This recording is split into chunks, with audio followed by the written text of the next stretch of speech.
मुजफ्फरनगर जिलाधिकारी कार्यालय पहुंचे पीड़ित व्यक्ति ने बैंक के अधिकारियों पर धोखाधड़ी से मकान को नीलाम करने का आरोप लगाते हुए मदद की गुहार लगाई। पीड़ित रिजवान ने बताया कि 2013 से 4,90,000 का लोन केनरा बैंक से लिया था, जिसमें से करीब 2 लाख वापस भी दे चुका हूं। उसके बाद भी बैंक वालों ने अपनी मनमानी करते हुए उसके घर पर जबरदस्ती कब्जा कर वहां पर 2 गार्ड बैठाए हुए हैं और अब परिवार के साथ वह दर-दर ठोकरें खाने को मजबूर है। बता दें कि सुबह ही पीड़ित रिजवान ने जिलाधिकारी से मदद की गुहार लगाई थी और दोपहर होते ही बैंक के अधिकारी, मजदूर और खालापार थाने की पुलिस को लेकर मकान पर पहुंचकर घर में रखा पीड़ित रिजवान का सारा सामान सड़क पर रख दिया। पीड़ित रिजवान ने बताया कि बैंक वालों ने उसका 80 लाख रुपए की कीमत का मकान मात्र 22 लाख रुपए में नीलाम कर दिया। उन्होंने कहा कि मैंने कई बार बैंक अधिकारियों से रिक्वेस्ट की कि मैं अपना मकान बेचकर बैंक का कर्ज चुका दूंगा, लेकिन बैंक के अधिकारियों ने मेरी बात नहीं मानी। वहीं बैंक के अधिकारियों का कहना है कि 2013 में इन्होंने लोन लिया था और कोई भी किस्त इन्होंने नहीं भरी और उसके बाद से लगातार मूल रकम सहित ब्याज लगाकर करीब 32 लाख रुपए का कर्ज हो गया है, जिसकी वजह से बैंक ने इस मकान की डिजिटल माध्यम से नीलामी कर दी है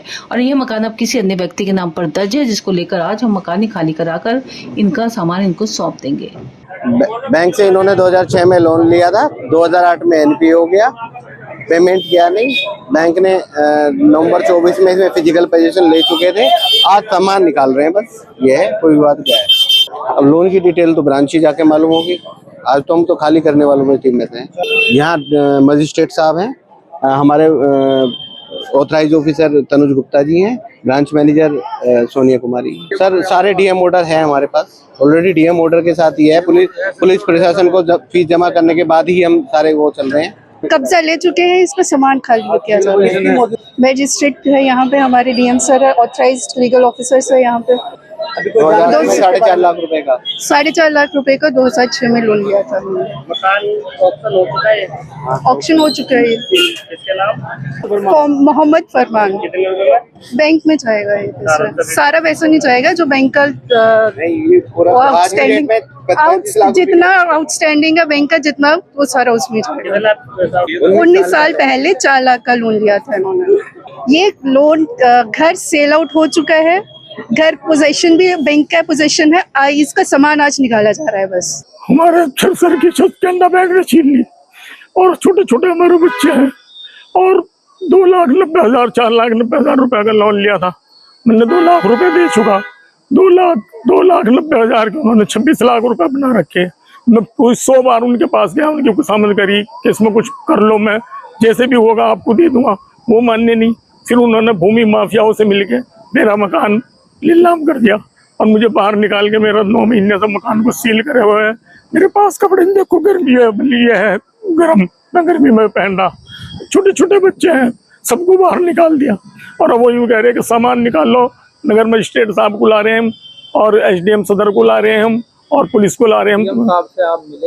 डीएम साहब ने आश्वासन ये दिया है कि हाई कोर्ट सर्वे पर ये हाई कोर्ट बड़ा है, मैं अभी बात करता हूँ बैंक से फौरन, और मैंने उन्होंने अपना आदमी को मेरा दिलवा दिया, वो अंदर है, मैं भी अंदर फिर जा रहा हूँ डीएम साहब के पास।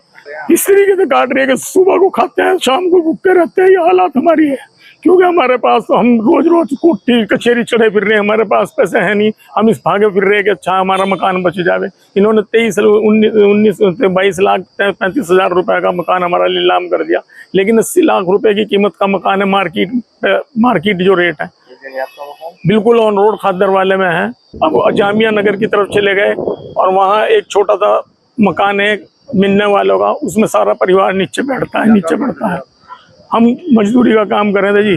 अच्छा, उसके बाद फिर हमारा जब से ये मामला हुआ 9 महीने से, ना कहीं हमारा मजदूरी पे जाना हो रहा, ना कहीं हमारा किसी काम पे जाना हो रहा। इस चीज के लिए आपने लोन लिया था? हमने मकान बनाने के लिए लोन लिया था। मकान हमारा कच्चा था, मकान हमने बना लिया और मकान की कीमत वहाँ आज 80 लाख रुपए है। लेकिन मैं यूँ कह रहा कि 25 लाख रुपए हम देने को तैयार हैं। ये उनसे 22,35,000 में भूमि माफियाओं से मिलकर लोगों ने 5 लाख रुपए लेकर ये हो गया था कि मैंने 2 लाख रुपए दे दिए। उसके बाद मेरे भाई का कुल्ला टूट गया, मेरा भाई कुछ कर नहीं सका और लॉकडाउन लग गया, तरह तरह की परेशानी आ गई, बेरोजगारी हो गई, मैं किसी नहीं दे सका। उसके बीच में बहुत बार गया कि इनसे मैं बात कर लूँ, मकान को बेच के कुछ इनके पैसे दे दूँ, कुछ मैं रख लूँ। इन्होंने लोगों ने मेरी एक नहीं सुनी, क्योंकि अच्छा जिस दिन इन्होंने नीलाम करा ना, ये कह रहे हैं कि हमने तो ऑनलाइन नीलाम कर दिया। ऑनलाइन में सिर्फ वही लोग डालने वाले हैं जिन्होंने लिया है और उसमें कोई आदमी दूसरा नहीं है, ये सब मिली भगत से करा गया।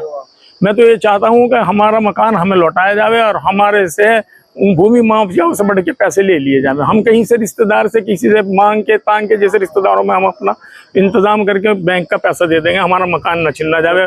कोई सूचना नहीं करी थी, झूठ बात कह रहे हैं कि हमने तुम्हें नोटिस भेजा, हमें कोई नोटिस आज तक के नहीं मिला, ना हमारे किसी नोटिस पर साइन है।